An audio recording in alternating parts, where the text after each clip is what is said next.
පැන මඩ කඩිති වැව්තාවල වැහි කාලේ පෙන්නා මග නොමග නොවැටි යන තාලේ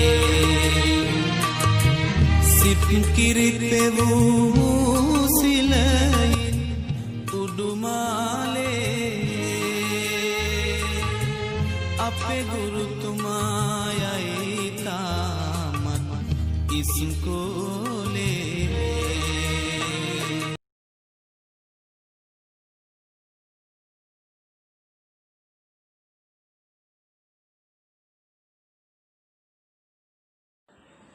හැත්ත පස්වෙනි ගැටලුව වීතු සංනිවේදනයේ 1 බිම හා M3 අතර පුෂ්ඨයේ සුමට වීතු සංනිවේදනයේ 2 M1 M2 හා M3 පුෂ්ඨ අතර සුමටයි පුෂ්ඨ අතර ඝර්ෂණ බල නැහැ වීතු සංනිවේදනයේ 3 M3 මත තිරසට M3 මත තමයි තිරසට එබ් බලයක් යොදලා තියෙන්නේ වීතු සංනිවේදනයේ 4 M3ට සාපේක්ෂව M3ට සාපේක්ෂව පොළොවට සාපේක්ෂව නෙවෙයි M3ට සාපේක්ෂව M1 හා M2 නිසලව පවතින ඕන නිසලව පැවතීම සඳහා Fe යගේ යෙදිය යුතු එබ් බලයේ විශාලත්වය කුමක්දයි කියලා තමයි අහන්නේ. ඉතින් දරුවනේ M3 හි සිරස් පෘෂ්ඨයේ එල්ලි තමයි M2 තියෙන්නේ. අන්න. M2 ස්කන්ධය නිසලව පවතින නම් අන්න මොකද්ද වියුත්තේ කියලා තමයි අහන්නේ.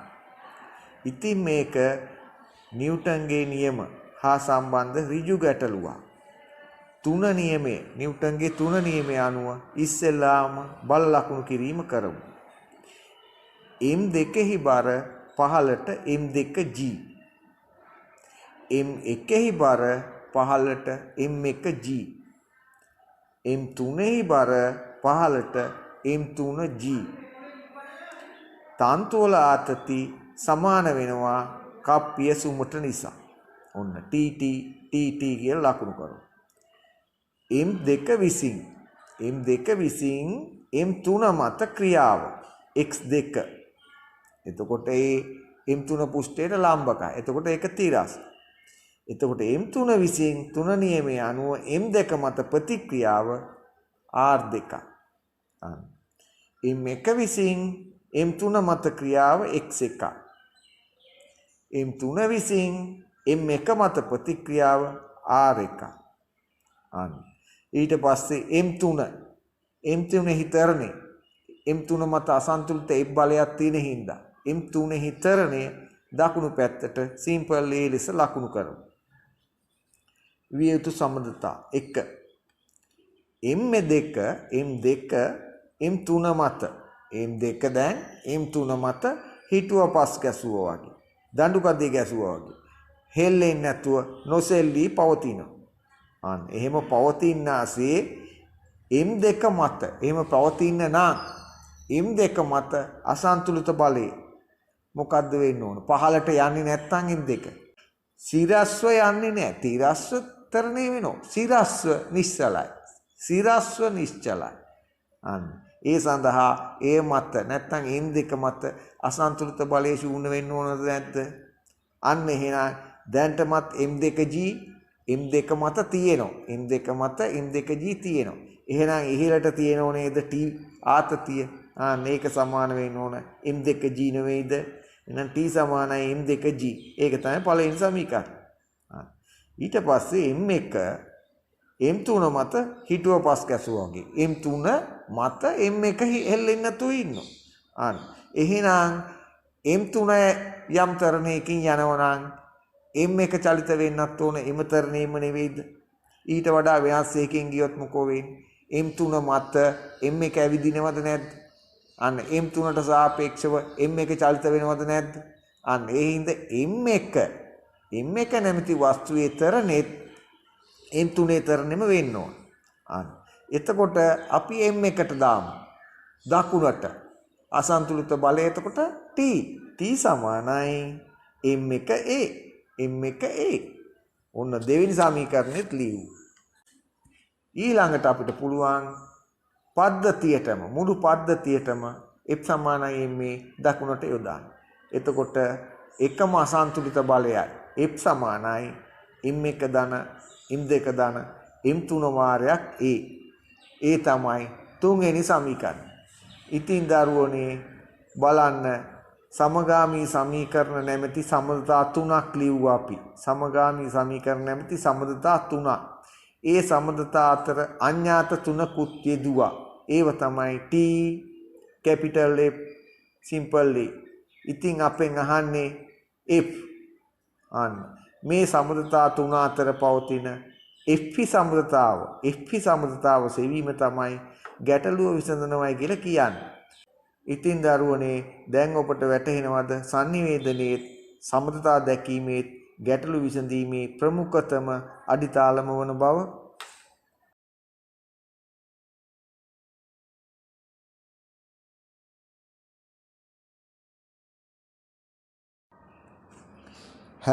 වෙනි ගැටලු විය යුතු sannivedanaye දී ඇති මයික්‍රෝමීටර් ස්ක්‍රූ ප්‍රමාණයේ අන්තරාලය මිලිමීටර් භාගයයි.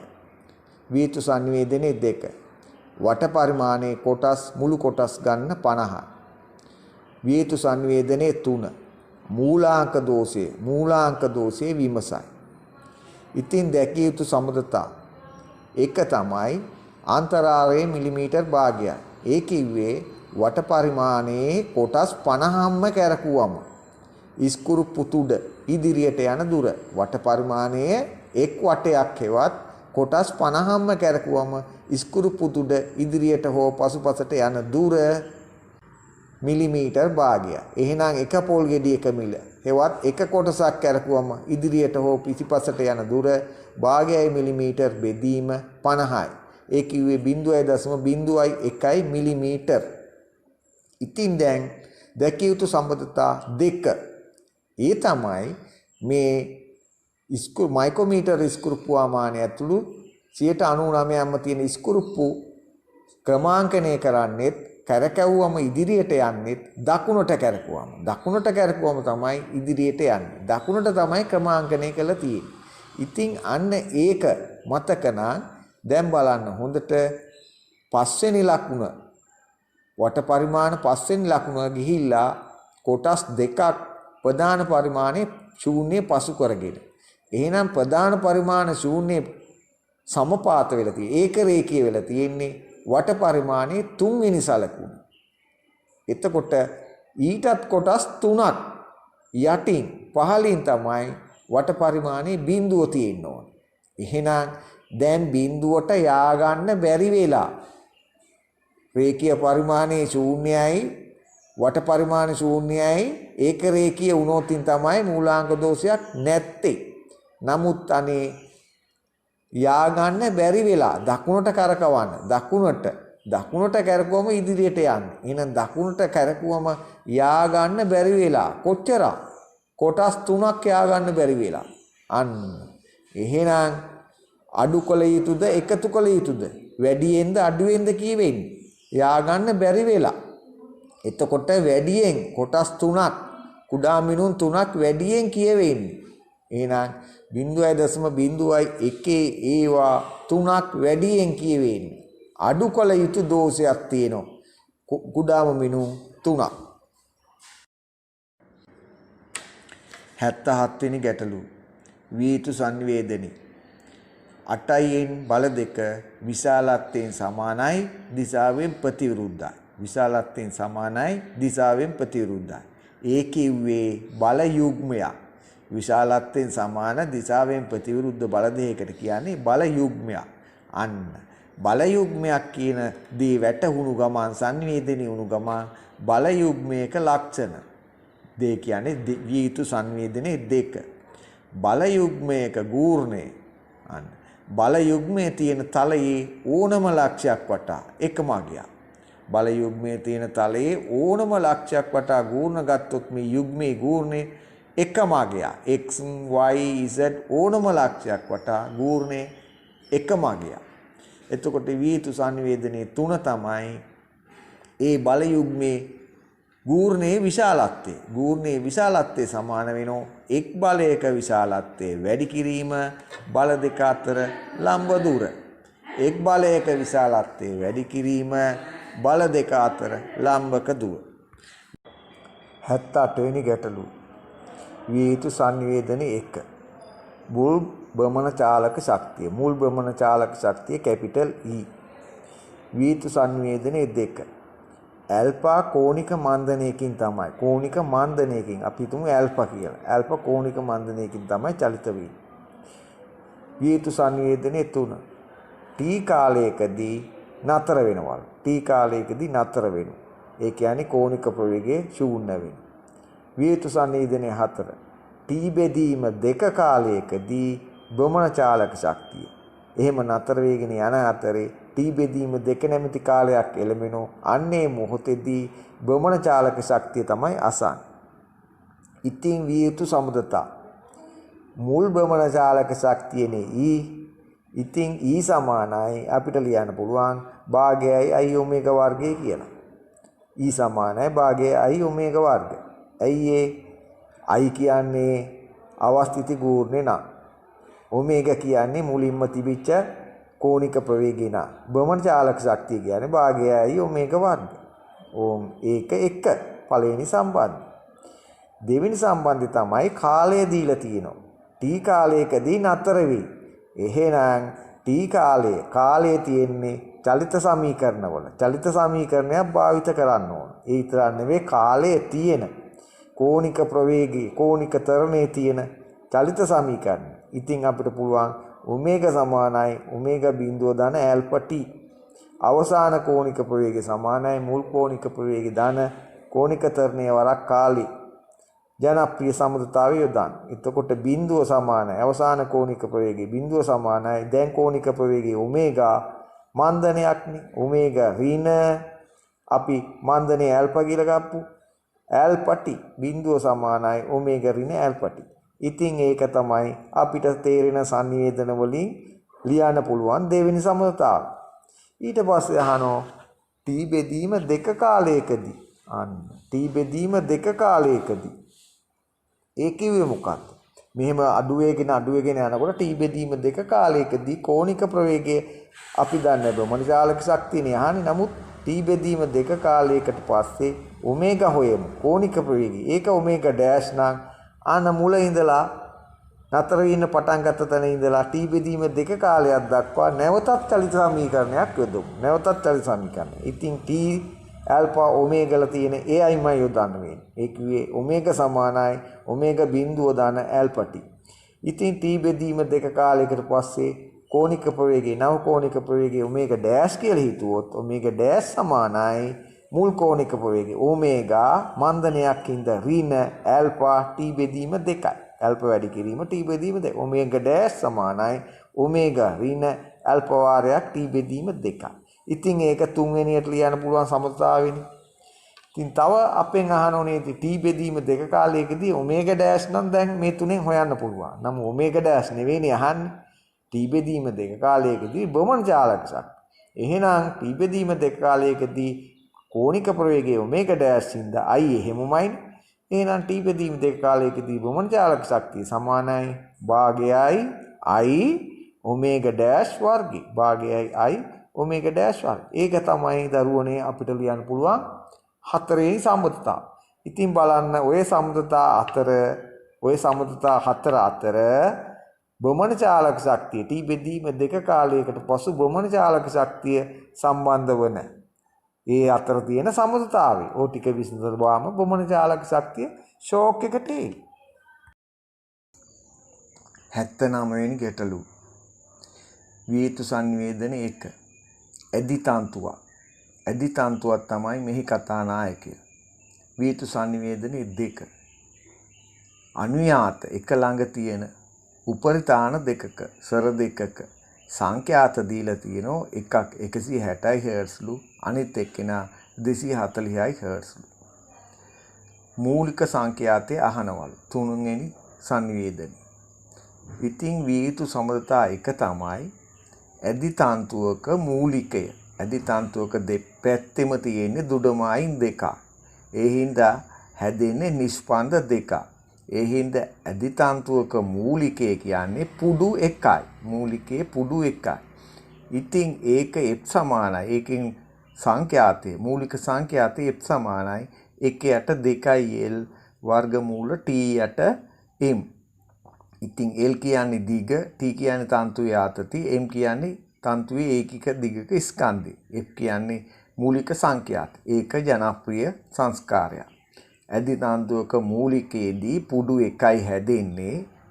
එක පුඩුවයි. F කියන්නේ ඒ සංඛ්‍යාතේ එක පුඩුවක් තනමින් වයන සංඛ්‍යාතයේ මූලික සංඛ්‍යාතයේ F සමානයි 1ට 2l වර්ගමූල t යට m. ඒක තමයි අපි දැකිය යුතු සමුදාය. ඉතින් පළවෙනි උපරිතානේ පළවෙනියට හදන උපතනුව පළවෙනුවට මූලිකයෙන් පස්සේ වයන්න පුළුවන් උපතනුව ඉන් පස්සේ වයන එක්කෙනා. එතකොට පුඩු දෙකයිනේ, පුඩු එකමාරක් හැදෙන්න බෑනේ. දෙකලවරේම නිස්පන්ද දෙකක් හැදෙන්න ඕනේ. එතකොට පළවෙනි උපරිතානේ පුඩු දෙකයිනේ. එහෙනම් මූලිකයේ වගේ දෙගුණයක්. එහෙනම් පළවෙනි උපරිතානේ සංඛ්‍යාතය F1 සමානයි දෙගුණයක්. දෙගුණයක් 1යට 2l වර්ගමූල t යට m. එහෙනම් පළවෙනි උපරිතානේ පුඩු දෙක නම් දෙවෙනි උපරිතානේ දෙවෙනියට වයන උපතනුව පුඩු 3යි. පුඩු දෙක පුඩු 3. අන්න. එතකොට දෙවෙනි උපරිතානේ සංඛ්‍යාතය F2 නම් F2 සමානයි දෙගුණයක් නෙවෙයි 3 ගුණයක්. දෙවෙනි උපරිතානෙට 3 ගුණයක් මූලික සංඛ්‍යාතය වගේ 3 ගුණයක් තමයි වෙන්නේ. එතකොට F2 සමානයි 3ව වාරයක් 1යට 2l වර්ගමූල t යට m. ඉතින් ඔහොම ලියන් ගිහිල්ලා අපිට n වෙනි පදේ. එහෙම නැත්නම් n වෙනි උපරිතානේ Fn ලියන්න පුළුවන් නේද? n වෙනි උපරිතානේ සංඛ්‍යාතය Fn සමානයි 1ට 2 2ට 3 වගේ n වෙනි උපරිතානේට n දාන එක වාරයක්. Fn සමානයි n දාන එක වාරයක් මූලික සංඛ්‍යාතය 1ට 2l වර්ගමූල t යට m. අන්න පුතෝ එහෙනම් අපිට ලියන්න පුළුවන් n වෙනි උපරිතානේ Fn සමානයි n දාන එක වාරයක් 1ට 2l වර්ගමූල t යට m කියන්නේ 160. අන්න ලිවිය හැකි පළවෙනි සමුදාය. ඉතින් අනුයාත කියන්නේ මොකද්ද? ඊළඟ කියන්නේ මොකද්ද? n දාන 1. n වෙනුවට n දාන 1. එතකොට Fn දාන 1 සමානලු 240ට. එහෙනම් Fn දාන 1 කියන්නේ මොකද්ද? n දාන 1 නෙවෙයි n දාන 2 වාරයක්. n දාන 2 වාරයක් 1ට 2l වර්ගමූල t යට m සමානයි 240. ඉතින් අපිට ලියන්න පුළුවන් සමදතා දෙක ඕක තමයි. ඉතින් මේ සමදතා දෙකේ n දන්නේ නැහැ. එක අඥාතයක් ඉන්නේ. අනිත් අඥාතය අපිට ගන්න පුළුවන් 1යට 2l වාරයක් t යට m. 1යට 2l වාරයක් t යට m වර්ගමූල t යට m කියන ටිකම අඥාතයක් ලෙස සැලකුවොත් ඔය සමගාමී සමීකරණ දෙක ඔය සමදතා දෙක විසඳලා එනුත් 1යට 2l වර්ගමූල t යට m කියන පදෙත් සොයන්න පුළුවන්. ඉතින් මූලිකය කියන්නේ මොකක්ද? අහන්නේ මූලිකය. ඇදි තන්තුවේ මූලික සංඛ්‍යාත. ඉතින් මූලිකය කියන්නේ 1යට 2l වර්ගමූල t යට m තමයි.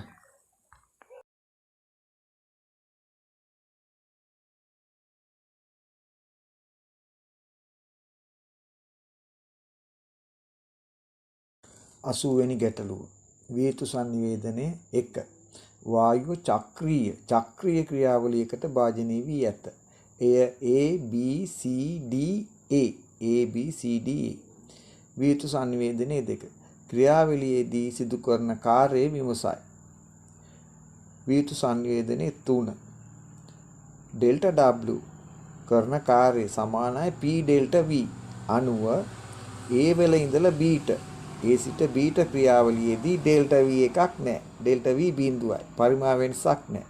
ඒ හින්දා ΔW බිඳුවයි. වේතු සංනිවේදනයේ 4. ΔW සමානයි P ΔV අනුව BC ක්‍රියාවලිය.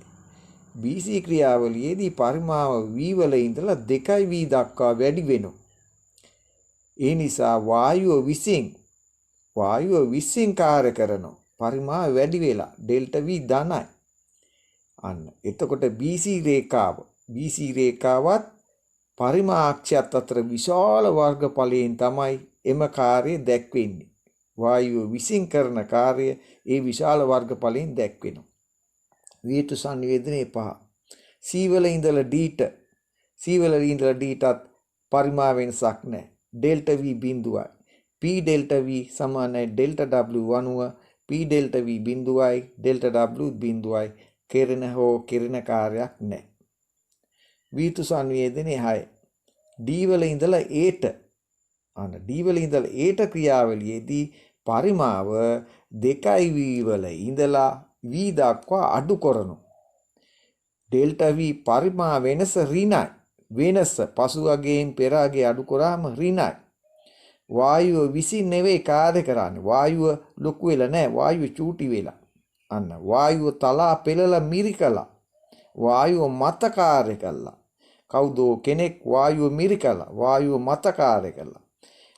එම කුඩා කාර්ය ප්‍රමාණය DA රේඛාවත් පරිමාක්ෂයත් අතර කුඩා වර්ගඵලයෙන් දැක්වෙනවා. ඒ ආපාතිත වර්ගඵලය පොඩි. ඒ හින්දා වායුව විසින් කරන ලද කාර්ය ප්‍රමාණය විශාල වර්ගඵලය වායුව විසින් කරන කාර්ය ප්‍රමාණය වැඩි. වායුව මත කරන කාර්ය ප්‍රමාණය අඩුයි. ඊට පස්සේ වේතු සම්බන්ධතාව චක්‍රීය දක්ෂිනාවර්තයි. චක්‍රීයයි මේ ක්‍රියාවලිය. ඒ කියන්නේ එක තැනකින් පටන් ඇවිල්ලා එතෙන්ටම ඇවිල්ලා තියෙනවා. දක්ෂිනාවර්තයි. ඉතින් අර ඉස්සෙල්ලා වෙච්ච සේරම සංවේදනීය කරුණු එක සැරෙන්ම හොයා ගන්න පුළුවන්. චක්‍රීය දක්ෂිනාවර්ත කියන්නේ වායුව විසින් කාර්ය කරනවා. ඇයි වායුව විසින් කරන කාර්ය වැඩි දක්ෂිනාවර්ත වෙනකොට වායුව මත කරන කාර්ය අඩුයි. චක්‍රීය දක්ෂිනාවර්තයි වායුව විසින් කාර්ය කරනවා. ඊළඟට වෙන්න ඕන සංවේදනයේ ක්‍රියාවලිය චක්‍රීය වන විට PV වක්‍රයේ සංයුත පුඩුවක් වෙනවා. ක්‍රියාවලිය සංයුත වෙනකොට PV වක්‍රයේ සංයුත පුඩුවක් වෙනවා. ඉතින් ක්‍රියාවලියේදී කරන හෝ කෙරෙන කාර්ය ප්‍රමාණය පුඩුව තුල වර්ගඵලයට සමාන වෙනවා. පුඩුව තුල වර්ගඵලය තමයි කෙරෙන හෝ කරන කාර්ය ප්‍රමාණය දැක්වෙන්නේ. ඉතින් දක්ෂිනාවර්ත වුණොත් චක්‍රීය දක්ෂිනාවර්ත වුණොත් කරන කාර්යය වැඩි. කරන වායුව විසින් කරන කාර්යය වැඩි. එතකොට කරන කාර්යය පුඩුව තුල වර්ගඵලයෙන් දැක්වෙනවා. චක්‍රීය දක්ෂිනාවර්ත වුණොත් මොකෝ වෙන්නේ? චක්‍රීය දක්ෂිනාවර්ත වුණොත් වායුව මත කරන කාර්යය වායුව තලා පෙළා දමා කරන කාර්යය වැඩි. ඒ කියන්නේ වායුව මත කරන කාර්යය වැඩි. ඒත් දැක්වෙන්නේ එම වර්ගඵලයෙන්ම තමයි.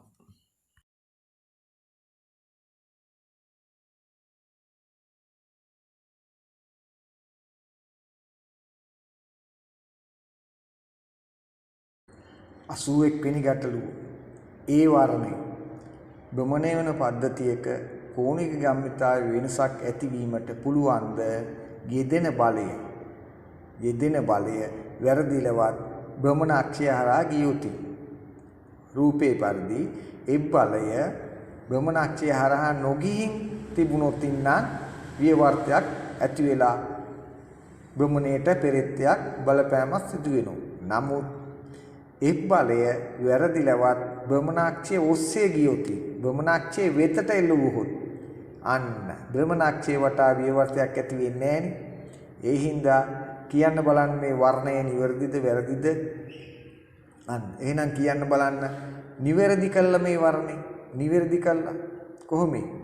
භ්‍රමණය වන පද්ධතියක කෝණික ගම්මිතාවේ වෙනසක් ඇතිවීමට බලයක් නෙවෙයි විවර්තයක් ගූර්ණයක් ක්‍රියා කළ යුතුයි. විවර්තයක් කියවත් ගූර්ණයක් ක්‍රියා කළ යුතුයි. දෙවෙනි B වර්ග උතචලිතයේ යෙදෙන වස්තුවක් මත උතචලිතයේ යෙදෙන වස්තුවක ඔමේගා නියතයි. එතකොට ඔමේගා නියතව තමයි චලිත වෙනවයි කියන්නේ. එතකොට I ඔමේගා නියතයි. I ඔමේගා කියන්නේ කෝණික ගම්මිතාවේ L නියතයි. ඔමේගා නියත නිසා V සමාන R ඔමේගා අනුව R කොහොමත් නියතයි V නියතයි. හැබැයි පුතෝ V කියන්නේ මේ මෙතන මොකද්ද? V කියන්නේ රේඛීය ප්‍රවේගයද? නෑ වේගය. ස්පර්ශීය වේගය විශාලත්වයේ ප්‍රවේගයේ විශාලත්වය ඒකෙව්වේ විශාලත්වයේ නියතව පවතිමින් ඒ කියන්නේ වේගයේ නියතව පවතිමින් ප්‍රවේගය මොහොතින් මොහොත තමන්ගේ දිශාව වෙනස් කරගන්න. ඒ හින්දා රේඛීය ගම්මිතාවයේ නියතව පවතීද? කෝණික ගම්මිතාවයේ I ඔමේගා නියතයි. නමුත් රේඛීය ගම්මිතාවයේ නියතව පවතින්නේ නැහැ. C වර්ගය. වෘත්තතලයේ යෙදෙන වස්තුවක කේන්ද්‍රයේ දිශාවට V වර්ගයට ආර්තරණයක් පවතිනවා. V වර්ගයට ආර්තරණයක් පවතිනවා. ඒ හින්දා MV වර්ගයට R කියලා බලයක් පවතිය යුතුයි. ඒ කියන්නේ MV වර්ගයට R අගයට විශාලත්වයට සමාන බලයක් වෙන යම් ක්‍රමයකින් දෙනවා. ඉතින් ඒකාකාර කෝණික ප්‍රවේගයෙන් යන විට ස්පර්ශීය තරණය අන්න ස්පර්ශයේ දිගේ තරණයක් නැහැ. ඒකාකාර කෝණික ප්‍රවේගය. එතකොට ස්පර්ශයේ දිගේ තරණයක් නැහැ.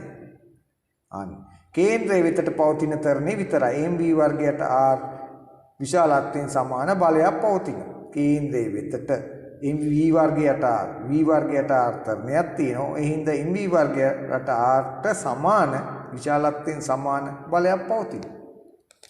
ඉතින් ඒකාකාර කෝණික ප්‍රවේගයෙන් වෘත්තතලයේ යෙදෙනවා නම් මොහොතින් මොහොත ස්පර්ශීය ප්‍රවේගය වෙනස් වෙනවා. ස්පර්ශීය ප්‍රවේගය v වෙන මොහොතේ අන්න ඒකාකාර කෝණික තරණේ දැන් මේ සාකච්ඡා කරන්නේ ඒකාකාර කෝණික ප්‍රවේගයෙන් නෙමෙයි. ඒකාකාර කෝණික තරණේ අන්න එතකොට මොහොතින් මොහොත ස්පර්ශීය ප්‍රවේගය වෙනස් වෙනවා. ස්පර්ශීය ප්‍රවේගය වෙනස් වෙලා v වෙච්ච මොහොතේ අන්න v වෙච්ච මොහොතේ mv වර්ගයට r කියලා කේන්ද්‍රය වෙතට mv වර්ගයට r ට සමාන බලයක් තියෙනවා. එතකොට කේන්ද්‍රය වෙතට තරණයක් තියෙනවා. v වර්ගයට r ස්පර්ශයේ දිගේ තියෙනවා ඒ සමානයි r ඇල්ෆා. අන්න එතකොට මොකද වෙන්නේ? ස්පර්ශීය තරණයකුත් තියෙනවා කේන්ද්‍රය වෙතටත් තරණයක් තියෙනවා. ඒ තරණ දෙක එකිනෙකට ලම්බක. ඉතින් මේ ලම්බක තරණ දෙකක සංපයුක්තය කවදාවත් ශූන්‍ය වෙයිද?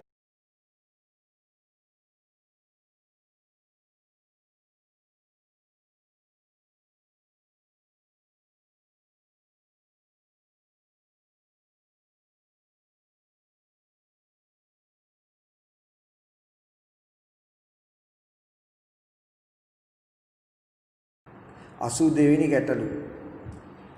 වියතු සංනිවේදනයේ 1. සිලින්ඩරය තුල පවතින වාතයේ සාපේක්ෂතාව 80%යි. 80%යි. මොකද්ද මින් අදහස් වන්නේ? ඒ තමයි සාපේක්ෂතාව 80%යි කියලා කියන්නේ පවතින ජල වාෂ්ප ස්කන්ධය බෙදීම මෙම උෂ්ණත්වයේදී පැවතිය හැකි උපරිම ජල වාෂ්ප ස්කන්ධය සමානලු 80%ට. එහෙම නැත්නම් පවතින ජල වාෂ්ප ඝනත්වය ඒකීය පරිමාවක තියෙන ස්කන්ධය පවතින ජල වාෂ්ප ඝනත්වය බෙදීම මෙම උෂ්ණත්වයේදී පැවතිය හැකි උපරිම ජල වාෂ්ප ඝනත්වය සමානලු 80%ට. ඉතින් ඝනත්වයේ පීඩනයට අනුලෝම සමානුපාතිකයිනේ. ඒ හින්දා මේ සාපේක්ෂතාව 80%යි කියන එකෙන් තව සංනිවේදනය කරගන්න පුළුවන්. පවතින ජල වාෂ්ප ඝනත්වය නෙවෙයි ස්කන්ධය නෙවෙයි පවතින ජල වාෂ්ප පීඩනය බෙදීම මෙම උෂ්ණත්වයේදී පැවතිය හැකි උපරිම ජල වාෂ්ප පීඩනය මෙම උෂ්ණත්වයේදී පැවතිය හැකි උපරිම ජල වාෂ්ප පීඩනය. ඒ කියන්නේ මේ උෂ්ණත්වයේදී සම්ප්‍රයුක්ත වාෂ්ප පීඩනයනේ. ඒ කියන්නේ පවතින ජල වාෂ්ප පීඩනයේ බෙදීම සම්ප්‍රයුක්ත වාෂ්ප පීඩනයේ මේ උෂ්ණත්වයේදී සමානයි 80%යි. ඉතින් ඔය සංනිවේදන තුනෙන් අපිට මේ ඝනත්ව ස්කන්ධ සම්බන්ධ හින්දා ඝනත්ව සම්බන්ධي දෙවෙනියට කියපු පවතින ජල වාෂ්ප ඝනත්වයේ බෙදීම පැවතිය හැකි උපරිම ජල වාෂ්ප ඝනත්වයේ සමානයි 80% හොඳට සංනිවේදනය වෙන්න ඕන. වියතු සංනිවේදනයේ 2 නියත උෂ්ණත්වයේදී නියත උෂ්ණත්වයේදී සම්ප්‍රයුක්ත වාෂ්ප පීඩනයේ නියතව තබාගෙන පරිමාව V වලදීත් පරිමාව V බෙදීම දෙකේදීත් උෂ්ණත්වය එකමයි කියන්නේ පැවතිය හැකි උපරිම වාෂ්ප පීඩනය. ඒවත් සම්තෘප්ත වාෂ්ප පීඩනයේ නියතයි. ඒ කියන්නේ පැවතිය හැකි උපරිම ජල වාෂ්ප ඝනත්වය. පීඩනයේ අනුලෝමයිනේ ඝනත්වයට. ඝනත්වය V වලදී V බෙදීම දෙකේදී එලෙසම තියෙනවා. අන්න. තුන්වෙනියට සංනිවේදනය වෙන්න ඕන පරිමාව V වල ඉඳලා V බෙදීම දෙක කරනවා. හතරවෙනියට සංනිවේදනය වෙන්න ඕන ඝනීභවණය වන ද්‍රව කලාපයට යන ජල වාෂ්ප භාගයේ විමසයි. ඒ කියන්නේ දැන් තියෙන ජල වාෂ්ප ටික ස්කන්ධය දන්නවනම් V බෙදීම දෙක කරාට පස්සේ වාෂ්ප කලාපයේ තියෙන වාෂ්ප ස්කන්ධය දන්නවනම් අන්න ඝනීභවණය වෙන ජල වාෂ්ප ස්කන්ධය හොයන්න පුළුවන්. දැන් තියෙන ටිකෙන් පස්සේ තියෙන ටික අඩු කරාම. ඉතින් ඒක නෙවෙයි අහන්නේ ජල වාෂ්ප භාගය. ඒ කියන්නේ ඝනීභවණය වූ ජල වාෂ්ප ටිකේ ස්කන්ධේ බෙදනෝ මුල් ජල වාෂ්පයේ ස්කන්ධය. වියතු සම්බන්ධතා 1. අන්න පවතින ජල වාෂ්ප ඝනත්වය ඒ කියන්නේ පරිමාව V වෙච්ච වෙලාව. පවතින ජල වාෂ්ප ඝනත්වය D නම් මෙම උෂ්ණත්වයේදී පැවතිය හැකි ජල වාෂ්ප ඝනත්වය D නෝට් නම් D බෙදීම D නෝට් කියන්නේ 80 බෙදීම 100යි. D බෙදීම D නෝට් කියන්නේ 80 බෙදීම 100යි. ඒක 1. ඊට පස්සේ වියතු සම්බන්ධතා 2. ඒක ඇත්තටම sannivedanayak. මොකද්ද? සාපේක්ෂ අර්ධතාව 150 ඉක්මවලා පරිමාව V වෙච්ච වෙලාවේ. ඒ කියන්නේ 150ට ඉක්මවුවයි කියන්නේ පරිමාව අර්ධයක් කරපු ගමන් අනිවාර්යෙන් සාපේක්ෂ අර්ධතාව 100ට 100 වෙනවා. ඒ කියන්නේ ද්‍රව කලාපයට ජල වාෂ්ප යනවා.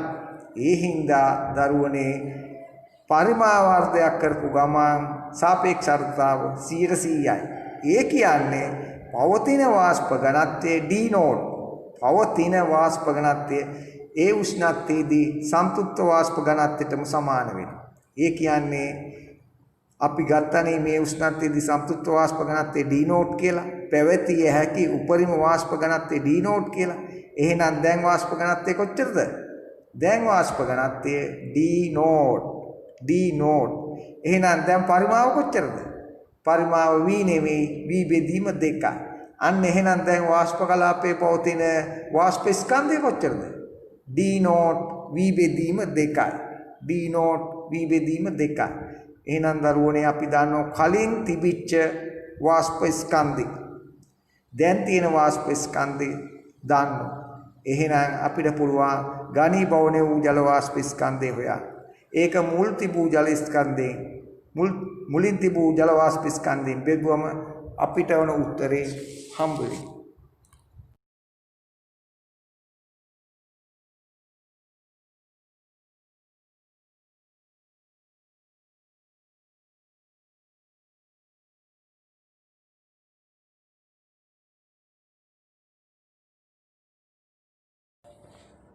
අසූතුන්වෙනි ගැටලුව වියතු සංනිවේදනයේ 1.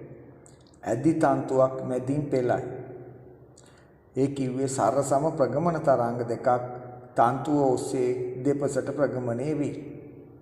ඇදි තන්තුව මැදින් පෙළුවම සරසම ප්‍රගමන තරංග දෙකක් තන්තුවේ මැදේ ඉඳලා දෙපසට ගමන් කරනවා. වියතු සංනිවේදනයේ 2. එක් කෙළවරකට මුදුවක් සවි කරයි. ඒ කිව්වේ එම කෙළවරට පැමිණි ප්‍රගමන තරංගයට පේන්නේ ඒ කෙළවරට පැමිණි ප්‍රගමන තරංගයට පේන්නේ අනේ මුදුමායිම.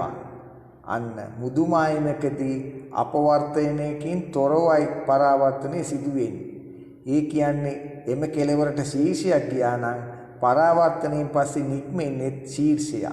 අපවර්තනයකින් තොරව පරාවර්තනයක්. වියතු සංනිවේදනයේ 3. අනෙක් කෙළවරට මුදුවක් සවි නොකරයි. සවි නොකරයි. ඒ කිව්වේ ඒ කෙළවර දුඩමායිම. ඒ කිව්වේ ඒ කෙළවරට එන තරංගයට දැනෙන්නේ දුඩමායිම.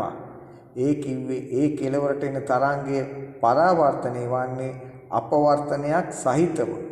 ඒ කිව්වේ ඒ කෙළවරට ආපු තරංගයේ ශීර්ෂයක් ආවනම් පරාවර්තනයලා නික්මෙන්නේ නිම්නයක් වෙලා. අන්න වියතු සම්බන්ධතා 1. තරංග අධිස්ථාපන මූලධර්ම. ඒ කිව්වේ දැන් මේ පරාවර්තිත මුදු මායනුත් දුඩ මායනුත් පරාවර්තිත තරංග දෙක තන්තුව ඔස්සේ මූණට මූණලා පරාවර්තනයලා ආයි මූණට මූණ හමු වෙනවා. හමු වෙනකොට අදිස්ථාපන මූලධර්මයේ අනුව තමයි නිරෝධනය සිදු වෙන්නේ. අදිස්ථාපන මූලධර්මය තමයි මොකද්ද?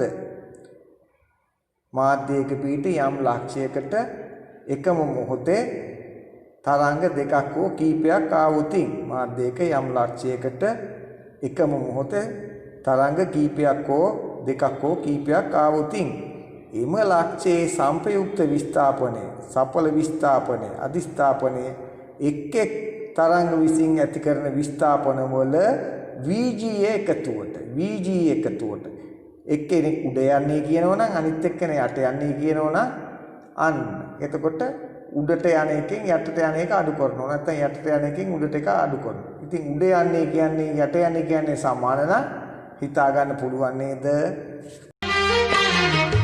වෙන මඩ කඩිති වැවුතාවල වැහි කාලේ පෙන්නා මග නොවැටි යන තාලේ සිප් කිරිපෙවූ සිලයින් උඩුමාලේ අපේ ගුරුතුමායයි තාමත් ඉස්කෝලේ